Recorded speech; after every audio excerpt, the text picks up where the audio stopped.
Graça e paz, internautas, graça e paz, povo de Deus, povo abençoado. Vamos de mais um vídeo aqui para o canal do Professor Ferreira, desta feita, como interpretar corretamente as parábolas de Jesus. Nós temos tanto a CPAD como outras igrejas que estão e que trabalham com frequência, CPAD, as Assembleias de Deus, e outras Assembleias de Deus que trabalham também outras revistas como Betel, Mundo Cristão, Central Gospel e por aí vai, e sempre trabalham as parábolas de Jesus. No entanto, há uma certa dificuldade por parte de alguns professores, e é natural, porque lidar com as parábolas não é tão fácil assim. E a minha intenção neste vídeo não é superiorizar-me aos demais companheiros e colegas, professores espalhados por esse Brasil afora, mas a ajudar um pouco na interpretação das parábolas aqueles que tiverem interesse. Então vamos lá. Eu marquei aqui alguns pontos e também peguei algumas obras. O título deste vídeo é A Interpretação das Parábolas e o Senso Acadêmico. O que a academia fala acerca das parábolas de Jesus. E, iniciando, nós queremos trabalhar primeiro a definição do termo parábola, é claro. Nós vamos pegar aqui o Brachmeier, tá? Gottfried Brachmeier. O Brachmeier vai nos dizer aqui, na sua página de número 12, eu acho muito interessante, as parábolas de Jesus, imagens do reino de Deus, é o nome e o subtítulo do livro. Página 12, abre aspas. Aliás, na Bíblia, parábola é um termo sumário, ou seja, ele é de amplo significado e engloba várias categorias de ditos. Fecha aspas. Brachmeier, da sequência, continua. Então, veja bem, eu gostei dessa definição do Brachmeier porque vai trabalhar que o termo parábola é um termo sumário. O que é um termo sumário? É um termo que dentro dele cabe vários subtermos ou subgêneros. Um gênero que cabe vários subgêneros. A começar pelo termo, o termo hebraico, eu estou aqui com o léxico hebraico e aramaico do Haraitei, e vai nos trazer aqui a expressão hebraica para o termo parábola, que é mashal, o que nos diz o dicionário hebraico e aramaico. Lembrando que mashal, termo hebraico, vem do aramaico matal. Então você tem aqui mashal, como você pode ver, você pode pausar o vídeo aí, tá? Mashal, que significa dito de qualquer ou várias categorias. Então, qualquer categoria segue. Provérbios é um exemplo, e segue com vários significados, mostrando que, de fato e de verdade, o Brachmeier tem razão quando coloca aqui que parábola é um termo genérico. Quando você pega o léxico grego, falando de mashal, em hebraico, que é traduzido para a Septuaginta por parabolê. Quando você pega o léxico grego do Robson ou qualquer outro léxico, eles vão traduzir mashal do hebraico para parabolê, seguindo a língua grega koiné e também a Septuaginta. Parabolê, o verbo parabalo, parabolê o substantivo, uma colocação lado a lado, como de navios numa batalha, ou seja, uma coisa que significa outra, uma outra coisa significando coisas ao lado. Uma comparação ou uma semelhança, que é uma símile, uma parábola, um pequeno discurso ou comparação, você tem aqui exemplo de comparação. No sentido mais amplo, discurso figurado, o ensino obscuro, apotegama, ou seja, obscuro e de significado profundo. Então você tem aqui vários significados para o termo parábola. Vários gêneros cabem no termo parábola. Para que tenhamos uma ideia, quando nós pegamos o texto hebraico da Stuttgartensia, a Bíblia hebraica, que é um exemplo clássico, no livro dos Provérbios de Salomão, nós temos capítulo 1, versículo 6. Capítulo 1, versículo 6. Deixe-me abrir aqui para você. Lembrando que o texto hebraico é aberto de trás para frente, tá? Torá, Neviim, o Ketuvim, Torá, Neviim, Ketuvim, são leis escritos e profetas. Então vamos para o livro de Provérbios, no capítulo 1 e o versículo de número 6. Provérbios, capítulo 1, versículo de número 6. Deixe-me aqui. Mashalim, ou Mashli, Provérbios, capítulo 1, versículo 6. Olha o que está escrito no texto hebraico. Lehavin Mashala. Lehavin Mashala. Lehavena Mashala. Para entender Provérbios, Mashala, que é o termo que a Septuaginta traduz por parábola. A Septuaginta, que é a tradução grega, a tradução dos 70, traduzido do grego para do hebraico para o grego, atendendo à ordem do bibliotecário de Alexandria. Você tem aqui Provérbios 1:6. Noé sei te parabolem. Noé sei te parabolem. Tá? Vê se dá para você ler aqui. Noé sei te parabolem. Ou seja, para entender parábola. Machal, parábola. Aqui está parabolem, é claro. Que quem entende algo, alguma coisa, está no caso acusativo. Mas, parábola. Então, você já vê aí que o Brackmeyer está certo. Na parábola, cabe todo tipo de linguagem figurada, inclusive os próprios provérbios.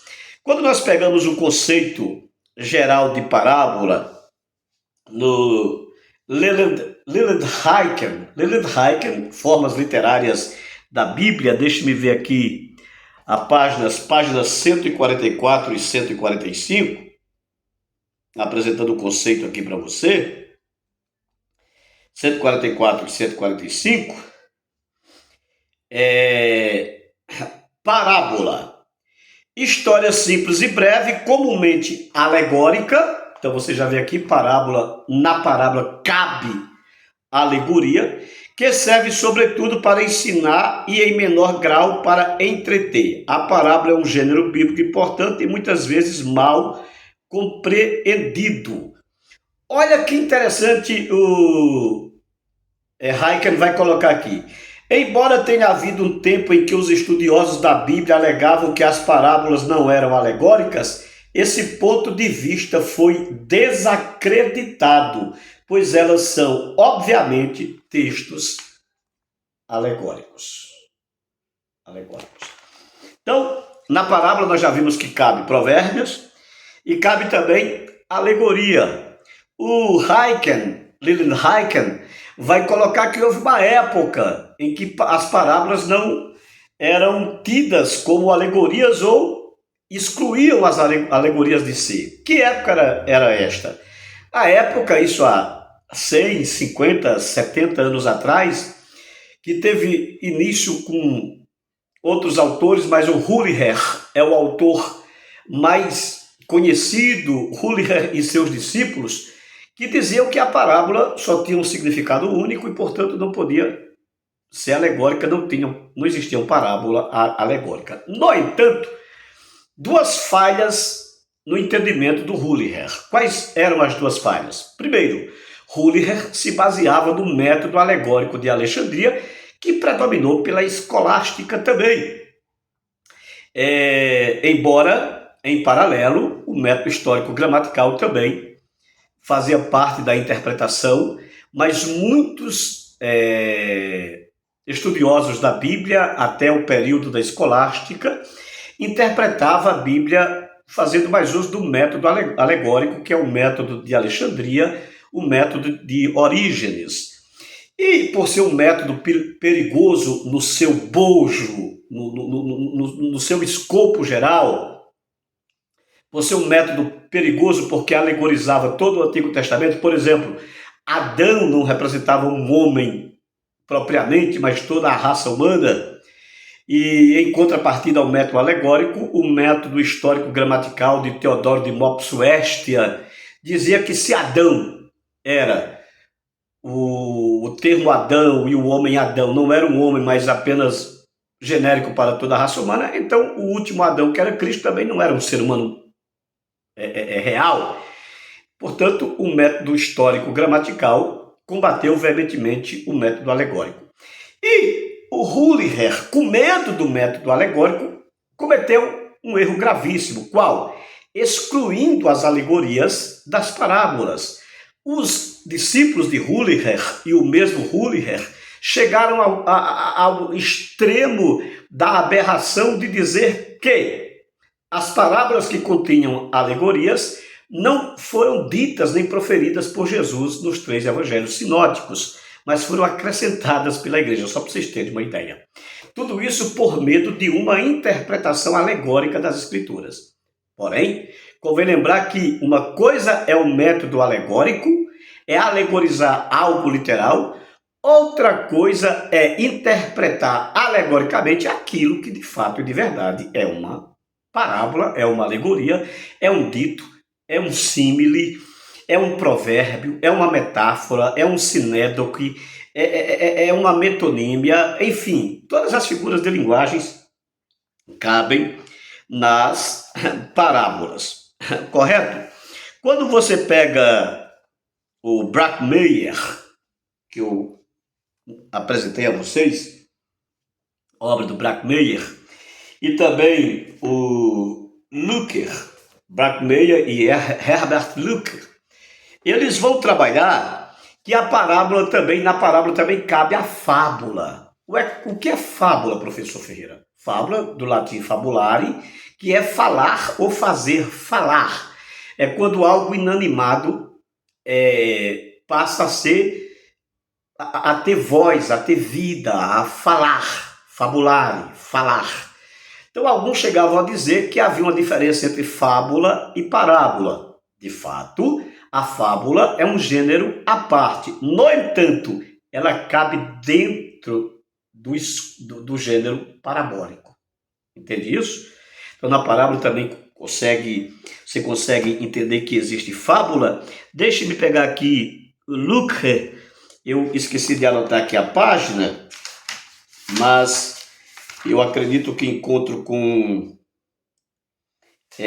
facilidade. Eu tenho certeza que vou encontrar também com facilidade a questão aqui no livro do Lueker. Vamos pegar aqui, ó. Página 8. Herbert Lueker, Todas as parábolas da Bíblia, uma análise detalhada de todas as parábolas das Escrituras. Todas, inclusive as parábolas do Antigo Testamento.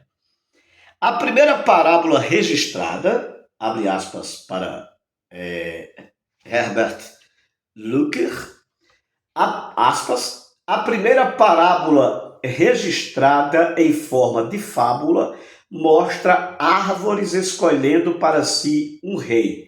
Retrato do que aconteceria entre o povo, Juízes 9. Jotão, usou essa fábula como objetivo de convencer os habitantes de Siquém sobre a tolice de terem escolhido por rei o perverso Abimeleque.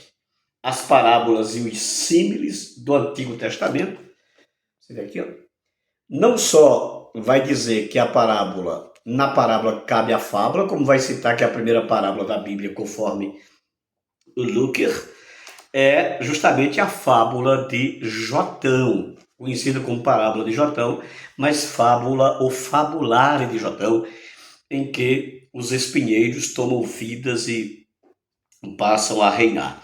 Aqui uma outra linguagem também, um outro gênero, que é o símile, a similitude, é apresentado também como uma parábola. Então, você tem o Luker, que vai defender isso. Essa mesma defesa, Heiken, Brackmeyer, que eu apresentei para você, também vai defender isso. Interpretando as parábolas da Bíblia, do Blomberg, também vai defender isso. Para que o vídeo não fique longo, eu vou fazer indicações de outros livros, inclusive esse aqui é de grande valia para quem quer interpretar as parábolas de Jesus, que é Compreendendo Todas as Parábolas de Jesus, guia completo do Kleen Snodgrass, tá? Do Kleen Snodgrass. Você tem ainda o Clayton Cairns, são as ações parabólicas no livro de Marcos. Você pode estar lendo também o Craig Blomberg em Pregando as Parábolas. Eu vou indicar também para você as parábolas de Lucas, do Kenneth Bailey, e também Jesus pela ótica do Oriente Médio, também do Kenneth Bailey, que vai trabalhar muitas parábolas. Então, resumindo, o que são parábolas, professor Ferreira? Parábolas são um gênero sumário que neste cabe todo tipo de figura de linguagem. Correto? Todo tipo, tranquilo? Na parábola você tem alegoria, todos esses tipos de figuras de linguagem de gêneros literários e figuras que eu coloquei, cabem dentro da parábola e muitos outros mais. Então, esse é o primeiro ponto. E o segundo ponto também. O que é que se faz necessário, então, professor Ferreira, sabendo disto, o que eu preciso mais para interpretar bem as parábolas de Jesus? Você precisa conhecer a cultura e os costumes da época em que as parábolas foram colocadas. Como, por exemplo, a parábola da rede. Eu não posso pegar o exemplo de uma rede de pescar hoje e assemelhar a interpretação de uma parábola da rede dos tempos de Jesus. Só para você ter um exemplo, eu não posso pegar o Mar da Galileia, Thalassathes Galilaias, ou Mar da Galileia em grego, e usar hoje como um exemplo de um pescador que pesca em alto mar hoje, nos oceanos, por exemplo. O Mar da Galileia é um lago, Lago de Genezaré. Se chama Mar da Galileia, algumas traduções traduzem por Mar da Galileia, porque o termo thalassa significa massa de água, ou contém massa de água, à época era chamado de Mar da Galileia.